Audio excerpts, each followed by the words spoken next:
Hey everyone, I'm just going to quickly show you how I make my silicone beaded wristlets. So to start, I have about 60 inches of nylon cording, a lobster clasp, as well as 16 different silicone beads.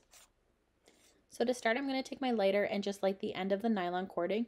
This just makes it a little bit stiffer and easier to maneuver through the beads.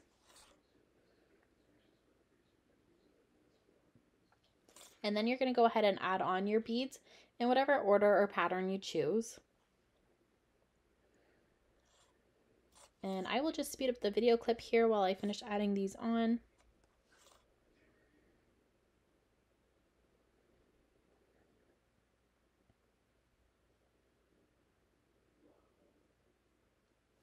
And once you're done adding on all the beads, you're going to go ahead and take the lobster clasp and slide it down your wristlet there and add it on.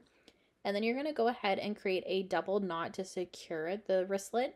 So when you're doing this double knot, you want to make sure that you're pulling really tightly and creating a very firm double knot here to tie it off. And then I go ahead and I cut the excess string and I leave about 2 inches on each side. And then I take my lighter again and I go ahead and I light the knot we just created. So that way it prevents it from fraying and it makes it stiffer.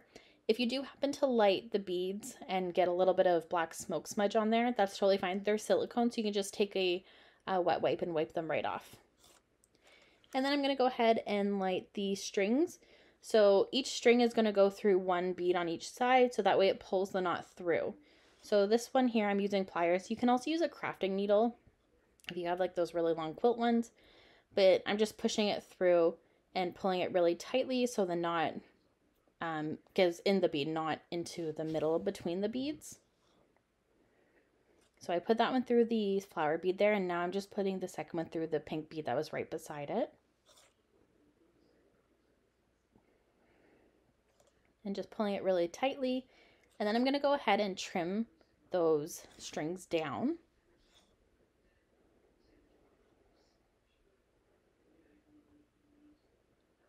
And then again, I'm just going to take the lighter and I'm just going to finish off the edges here by just lighting the ends so that way they don't fray over time, as well as I'm going to take the ends and just tuck them into the beads just to hide them and make it more of a finished look.